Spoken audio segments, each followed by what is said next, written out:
I am Abdhesh from my YouTube channel and Facebook page Abdhesh English Classes. Now I'll discuss about the most important topic of English literature, development of English. In this video, you will know about definition of English, different era of English, from which language English is developed. First of all, I want to tell you that English is not a subject, what it is a language. Language has a very large scope and it covers a large area. Let's know about definition of English. First of all, I want to tell you that English is a language. English is not any subject. English is an international language which is spoken all over the world. The most popular and significant and the most useful language in modern era, or it is called the lingua franca language and also used as a link language. English जो है एक अंतर्राष्ट्रीय भाषा है और जिस अंतर्राष्ट्रीय भाषा वैसी भाषा को कहते हैं जिसका प्रयोग जो होता है दो से अधिक राष्ट्रों के बीच में किया जाता हो, और यह जो होता है सबसे पॉपुलर लैंग्वेज है. It is the most popular. जितने भी भाषाएं हैं सारा भाषा में जो सबसे पॉपुलर लैंग्वेज है वो इंग्लिश है. सिग्निफिकेंट, पॉपुलर होने के साथ ही साथ जो होता है सबसे महत्वपूर्ण भाषा है. द मोस्ट यूजफुल, और सबसे ज़्यादा उपयोग में आने वाली ये भाषा है. आधुनिक युग में कोई सबसे ज़्यादा आधुनिक युग में जो प्रयोग में आती है तो इंग्लिश लैंग्वेज है. It is also called lingua फ्रैंका language. इसको जो होता है लिंगुआ फ्रैंका लैंग्वेज के नाम से भी जानते हैं क्योंकि ये जो होता है पार्ट ऑफ द लाइफ हो चुका है. हर व्यक्ति के जीवन का एक अभिन्न हिस्सा बन चुका है. हम लोग इंग्लिश के बिना नहीं रह सकते हैं. हम लोग कभी भी अपने मुल्क से बाहर जाते हैं, अपने स्टेट से बाहर जाते हैं और साउथ इंडिया में जाते हैं तो हमें जो होता है वहाँ पे इंग्लिश का प्रयोग करना पड़ता है. It is used as a link language. Link का मतलब होता है जोड़ना, विच कहलाता है. Suppose that whenever you will go to South India and where the people know Tamil, Kannada language and you can't communicate in Tamil or Kannada language, then you have to communicate in English language because they have not knowledge of Hindi and you have not knowledge of Tamil. That's why we have to use English as a link language. Period of development of English. जो English का जो development है, English का develop कैसे हुआ इसके बारे में जानेंगे. इट इज़ कंसिडर डैट, ऐसा विचारा जाता है कि ancient English word was west Germany language. जो इंग्लिश है वो प्राचीन समय में जो वेस्ट जर्मनी है, जो वर्तमान में जो पश्चिम जर्मनी है, पश्चिमी जर्मनी की प्राचीन भाषा थी. It come in 5th century. और यह जो लैंग्वेज है, जो इंग्लिश लैंग्वेज जो है वो 5वीं सदी में आई. It was developed by using Latin, Roman and Greek language. और इस लैंग्वेज का जो डेवलपमेंट है वो लैटिन लैंग्वेज, रोमन लैंग्वेज और ग्रीक लैंग्वेज से किया गया. कोई एक भाषा से इंग्लिश का डेवलप नहीं हुआ. इंग्लिश लैंग्वेज को डेवलप करने के लिए 3 भाषाएं मिली है और ये तीनों भाषा मिल कर के जो होता है इंग्लिश लैंग्वेज का डेवलप हुआ, जिसमें लैटिन है, रोमन है, ग्रीक है.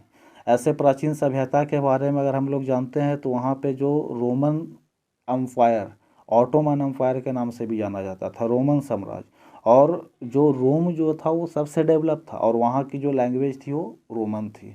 जो यूरोप का एक जो होता है डेवलप्ड कंट्री था. इतिहास में यूनान की सभ्यता के नाम से भी इसको जाना जाता है. जो यूनान की जो संस्कृति थी वो फेमस थी प्राचीन समय में, एंशियंट टाइम में.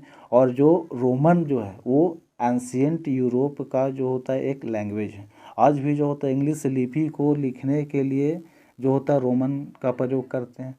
इंग्लिश का जो स्क्रिप्ट है, जो इंग्लिश का जो लिपि है वो रोमन है. जैसे हिंदी को हम लोग देवनागरी लिपि में लिखते हैं. तो ये 3 लैंग्वेज से बना, Latin, Roman and Greek. Development of English is divided into 3 phases which are follow. किसी भी लैंग्वेज का डेवलपमेंट एक फेज में नहीं होता है. उसी प्रकार से इंग्लिश का भी डेवलपमेंट एक फेज में ना हो करके 3 फेज में हुआ. अब ये जो तीनों फेज है उसको 3 पार्ट में डिवाइड किया गया. एंशियंट इंग्लिश, मिडिल इंग्लिश, फिर मॉडर्न इंग्लिश. सबसे पहले हम लोग एंशियंट इंग्लिश के बारे में जानेंगे कि एंशियंट इंग्लिश क्या है. The period before 14th century is known as ancient English. जो 14वीं सदी है, 14वीं सदी के पहले का पीरियड, उसको हम लोग एंशियंट इंग्लिश के नाम से जानते हैं। It was use for spoken. Ancient time में इंग्लिश का प्रयोग जो होता है सिर्फ बोलने के लिए होता था। Literature and grammar was not develop. जो प्राचीन समय था, प्राचीन इंग्लिश में जो होता है ना तो इसका ग्रामर था ना ही इसका लिटरेचर था, केवल इसका प्रयोग जो होता है स्पोकन के रूप में होता था, एक बोली के रूप में होता था। जिस प्रकार से अगर मगधी को बोला जाए तो मगधी जो होता है एक बोली बन के रह गई है। इसको लिखने के लिए भी हिंदी का प्रयोग करते हैं, इसका ग्रामर भी नहीं होता है।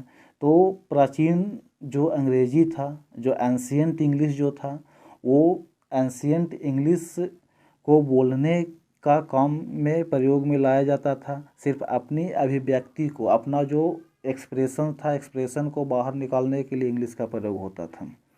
It was similar to Latin language that time was used in Britain.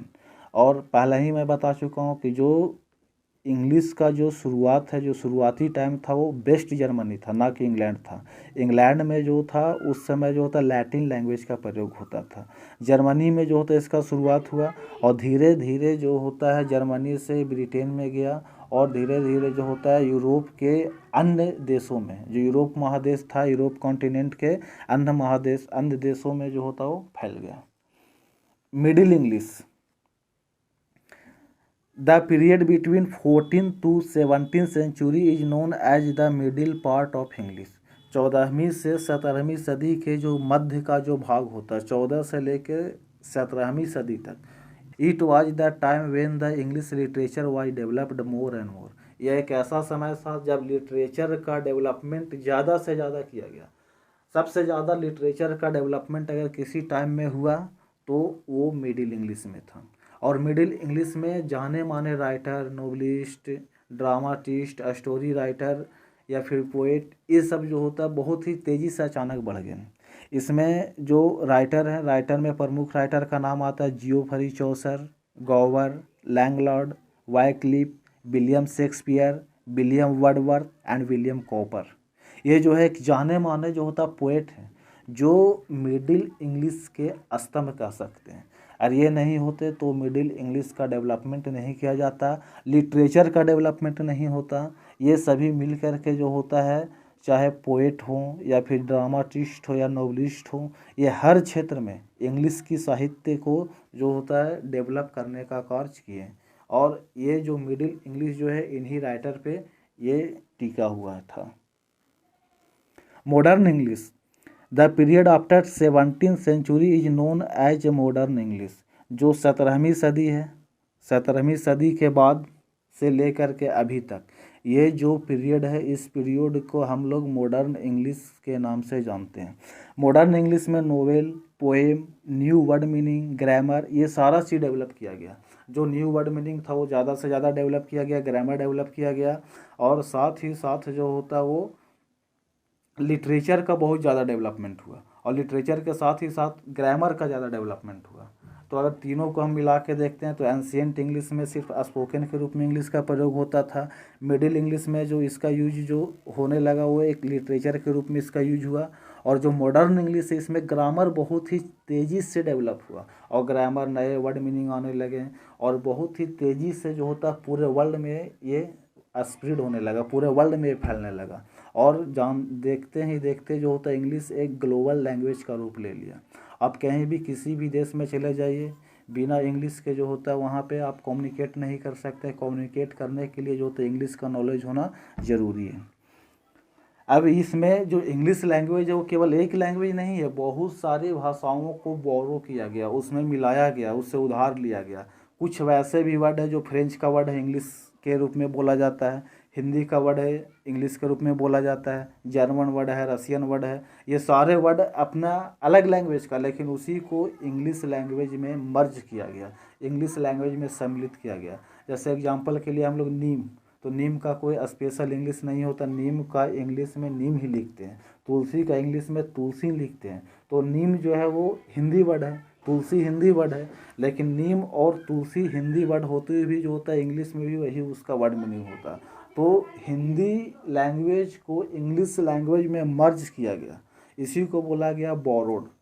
उधार लिया गया, किसी भी शब्द को ले लिया गया दूसरा भाषा से, तो धीरे धीरे जो होता है जिसका लैंग्वेज पता नहीं होता, जिसका इंग्लिश नहीं पता होता, तो उसका जो लोकल रीजनल लैंग्वेज होता है उसी रीजनल लैंग्वेज को जो होता है उसमें ऐड कर दिया जाता है, और रीजनल लैंग्वेज के नाम से ही जो होता है उस वर्ड को इंग्लिश में जानते हैं। It has become the world language. और आज जो होता है मॉडर्न टाइम में इंग्लिश जो होता है एक वैश्विक भाषा बन चुकी है। आज जो होता है ग्लोबलाइजेशन के लिए, प्राइवेटाइजेशन के दौर में, या फिर जो होता है लिबरलाइजेशन के दौर में, इंडस्ट्रियल एरिया के दौर में, अगर आप कहीं पे भी जॉब प्राप्त करना चाहते हैं तो इंग्लिश जो होता है बहुत ही ज़रूरी हो गई है। मॉडर्न इंग्लिश को जो होता है दो भाग में बांट दिया गया, एक जो है ब्रिटिश इंग्लिश और दूसरा जो है अमेरिकन इंग्लिश। इसके बारे में मैं स्पेशल एक वीडियो बनाऊंगा, ब्रिटिश इंग्लिश क्या है, अमेरिकन इंग्लिश क्या है, तो इसके बारे में स्पेशल एक वीडियो उसमें आप लोग पढ़ेंगे। अब जानते हैं कि जो इंग्लिश लैंग्वेज है, इंग्लिश लैंग्वेज को डेवलप करने में बहुत सारे लोगों का योगदान है। कोई एक व्यक्ति तो लैंग्वेज का डेवलपमेंट नहीं कर दे सकता है, और किसी एक व्यक्ति को इंग्लिश लैंग्वेज का जनक बोलना भी गलत है। हाँ, डेवलप करने में वो ज़रूर अपनी योगदान दिए हैं, उनका कंट्रीब्यूशन है लैंग्वेज को डेवलप करने में, लेकिन in real sense we can't say the father of English, it's totally wrong. लेकिन हम लोग ऐसा कंसिडर करते हैं कि सबसे ज़्यादा योगदान जो है विलियम शेक्सपियर का था, लेकिन विलियम शेक्सपियर को फादर ऑफ ड्रामाटिस्ट, ड्रामा का जनक कहा जाता है, और ये जाने माने ड्रामाटिस्ट थे।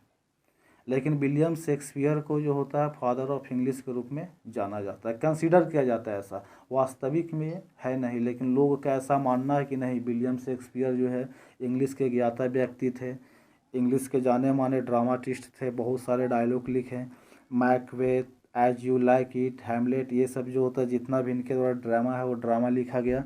इस कारण से जो होता है विलियम शेक्सपियर को फादर ऑफ इंग्लिश के रूप में कंसीडर्ड किया जाता है नहीं, लेकिन लोग ऐसा विचारते हैं। जियोफरी चौसर, प्राचीन समय की बात किया जाए मिडिल इंग्लिश में, तो लिटरेचर को डेवलप करने का जो क्रेडिट है वो जियोफरी चौसर को जाता है। अब जान रहे हैं कि जियोफरी चौसर कौन है। एंड इंग्लिश ऑथर, ये एक इंग्लिश लेखक हैं, फिलोसफर थे सॉरी। ब्यूरोक्रेट्स का मतलब IAS ऑफिसर जो है उनको ब्यूरोक्रेट्स, नौकरशाही या अफसरशाही, यानी सरकार के साथ मिलजुल करके काम करने वाले व्यक्ति को अफसरशाही कहते हैं, जिसको हम लोग जो होता है आजकल नौकरी करने वाले लोग जो सरकार के अंडर में काम करते हैं।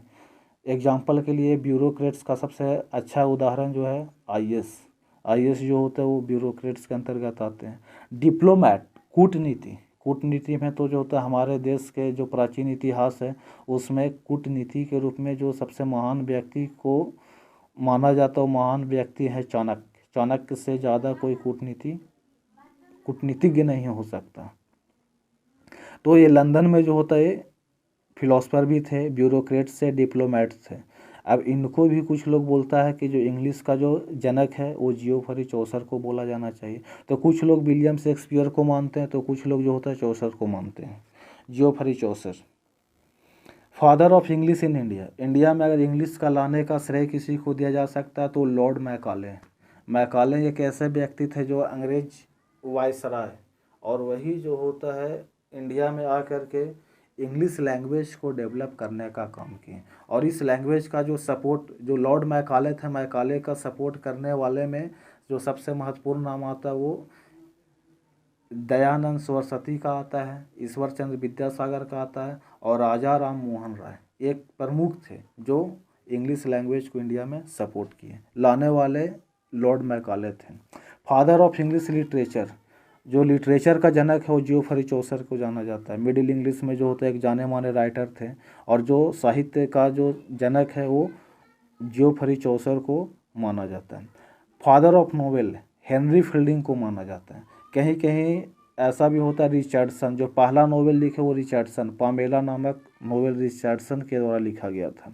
तो कहीं हेनरी फील्डिंग भी रहता है, तो कहीं कहीं जो होता है रिचर्डसन का नाम भी सामने आता है। अगर इंग्लिश में कोई नोवेल लिखने वाले थे, इंग्लिश में जो नोवेल लिखने के जो इंग्लिश नोवेल के जनक थे भारत में, वो मुल्कराज आनंद का नाम सबसे पहले आता है। मुल्कराज आनंद एक ऐसे नोवेलिस्ट थे जो सबसे पहले शुरुआत की, और इनका जो एक नोवेल था द गार्ड, जिस पे एक मूवी भी बनाया गया है, आप उस मूवी को भी देख सकते हैं। बाद में फिर जो होता है R.K. नारायणन का नाम आता है, ये भी जो होता है एक जाने माने नोवेलिस्ट थे। अभी वर्तमान में जो होता है चेतन भगत का नाम आता है। तो एक से एक इंडिया में भी नोवेलिस्ट हो चुके हैं। If you want to know about the English language, अगर आप इंग्लिश लैंग्वेज का डीपली जानकारी चाहते हैं, how to speak English, English कैसे बोला जाए, how to communicate with the people, लोगों के साथ कैसे कम्युनिकेट किया जाए, and you have to face difficulty in English language, अगर आपको इंग्लिश लैंग्वेज में कोई दिक्कत है, then subscribe my YouTube channel Avdhesh English classes. अब जो मेरा यूट्यूब चैनल है अवधेश इंग्लिश क्लासेज को सब्सक्राइब कर लें, बेल आइकन को प्रेस कर दें ताकि आपको नोटिफिकेशन मिलता रहे।